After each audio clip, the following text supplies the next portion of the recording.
Hello everybody, this is my first and possibly last YouTube video that I will make. My name is Jamie, hobby enthusiast for many decades, and I wanted to do a video about the norn assimilator and emissary magnetization. I did find some videos about this on YouTube and I found that I wanted to take it a step further than what I had seen, and effectively that's what I'm going to try and walk you through today. I won't be going through any principles of magnetizing. I'm sure there are infinitely better videos out there than what I can produce, and I apologise if there's much shaky cam. My tech is poor, so I will do the best I can. When you look at the instructions for assembly for this kit, you will see that there are about 8 differences between the two models. The other tutorials I was finding addressed perhaps 3 of these issues. I've managed to address 6 with the magnetization, and hopefully that'll be help to some people out there.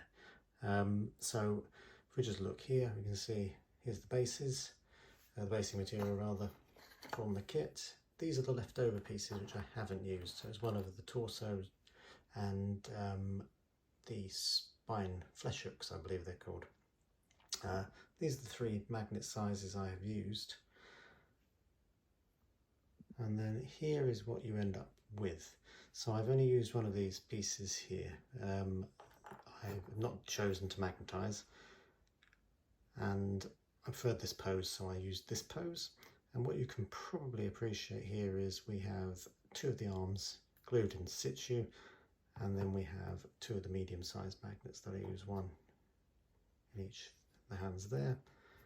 And then we have a larger magnet embedded in a blob of grey stuff there. Green stuff, grey stuff, doesn't matter which one you use. And then the other points of magnetization, hopefully you can see, are for the lower limbs there, and the same on the other side. There is one final point of magnetization, and that is for the tail, right at the back here. Okay. So what I'll try and do now is show you how that works. I'm going to try and limit this video to 5 minutes or less. So here's the large head.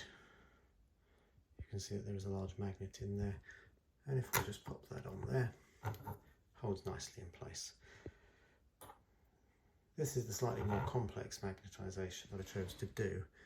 You have these additional joints in the norn emissary. There we are. And these are the common pieces down here. So we're just going to put those on also. And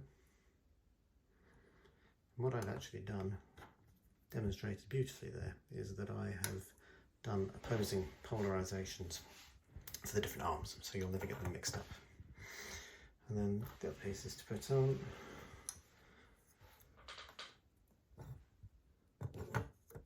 See just there. Again, this is the medium-sized magnets. They hold in nicely there. The only place I've used the small magnets is for the tail, because it's very easy just to hold that in place. And that is pretty firm. Again, sorry for the shaky cam. I'm holding camera and trying to put these together at the same time.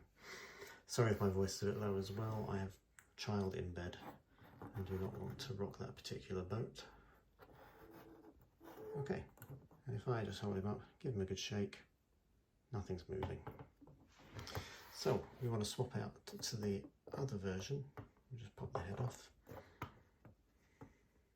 pop the tail off,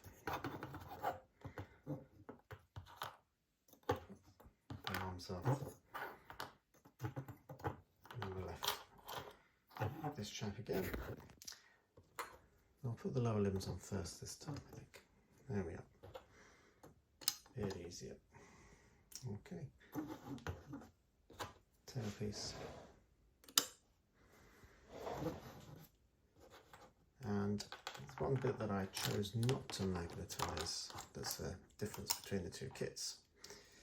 And that is these little nubs here. They push in. I just added a bit of varnish to them to make it easier for them to push in. Doing this one-handed is probably not going to work too well. Anyway, they do push in quite effectively, and the varnish just helps them to stay in nicely.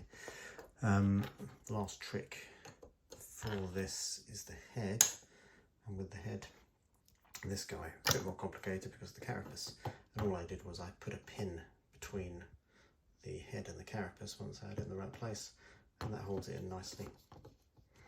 I don't know if you'll be able to see the pin.